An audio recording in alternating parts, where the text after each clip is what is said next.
फ्रांसीसी जनरल गोरोडन की है। जब वह इस्लामी सेनाओं को हराते हुए दमिश्क में पहुंचा, तब सबसे पहले वह सलाहुद्दीन अय्यूबी के कब्र पर गया और उसके कब्र पर लात मारते हुए कहा, उठ अय्यूबी, अब हम आ गए हैं।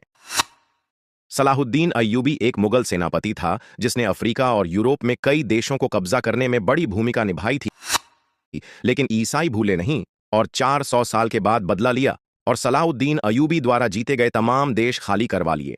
और जनरल गोरोडन ने उसके कब्र पर लात मारते हुए कहा कि उठ अय्यूबी, अब हम आ गए हैं। जब ग्रीक फौजी तुर्की में दाखिल हुई, ग्रीक फौजी अंग्रेजी फौज के साथ मिलकर ऑटोमन साम्राज्य यानी खलीफा से लड़ाई लड़ रहा था।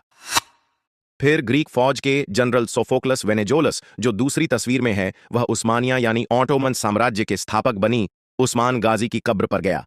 तब वहां लात मारते हुए कहा, उठ बे बड़ी पगड़ी वाले, उठो अजीम उस्मान, उठो और देखो हथकद्दी लगे, अपने पोतों की हालत देखो। हमने तुम्हारे इस अजीम सल्तनत का खात्मा किया जिसकी तुमने बुनियाद रखी थी। हम तुमसे लड़ने आए हैं, उठो।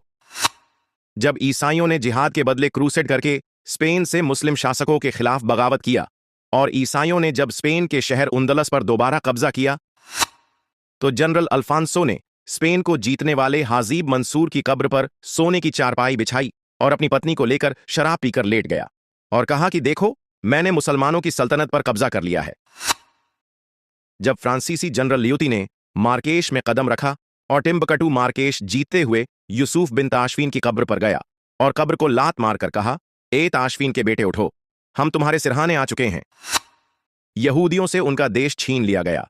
वह 1500 सालों तक अपने सीने में इंतकाम और बगावत की आंच लिए दर दर भटकते रहे, लेकिन पीढ़ी दर पीढ़ी हर यहूदी अपने बच्चों को यही बताता रहा कि हमारा देश कौन सा है और हमें अपने देश को वापस लेना है। और अंत में वह अपना देश लेकर रहे वही कौमें इतिहास लिखती है जिनके अंदर, जिनके सीने में बगावत और इंतजाम लेने की भावना होती है। यह दर्शाता है कि कुछ सभ्यताओं और समुदायों ने अपने इतिहास और संघर्षों को याद रखा और पीढ़ी दर पीढ़ी अपने हकों और प्रतिशोध की भावना को बनाए रखा।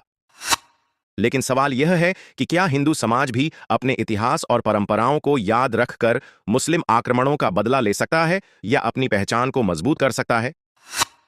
हिंदू सभ्यता अपने विशाल सांस्कृतिक, दार्शनिक और वैज्ञानिक योगदान के लिए जानी जाती है, लेकिन कई बार यह देखा गया है कि हिंदू समाज अपने अतीत के संघर्ष और शौर्य गाथाओं को लंबे समय तक संरक्षित नहीं रख सका। मुस्लिम और यूरोपीय आक्रमणों के दौरान हिंदू समाज ने अपने मंदिरों, ग्रंथों और सांस्कृतिक धरोहरों का बड़ा नुकसान सहा। इस संदर्भ में बदला लेने का मतलब हिंसा या युद्ध नहीं होना चाहिए। इसके बजाय इसे सांस्कृतिक पुनरुत्थान, आत्मसम्मान और सामूहिक जागरूकता के रूप में देखा जा सकता है। हिंदू समाज को अपने गौरवशाली इतिहास को जानने और दूसरों को बताने की आवश्यकता है। वीर सावरकर, महाराणा प्रताप, छत्रपति शिवाजी, गुरु गोविंद सिंह जैसे नायकों के संघर्ष और बलिदान को बड़े स्तर पर प्रचारित किया जाना चाहिए। पाठ्य पुस्तकों में सही इतिहास को स्थान देना चाहिए। मंदिरों और सांस्कृतिक स्थलों की पुनर्स्थापना की जाए।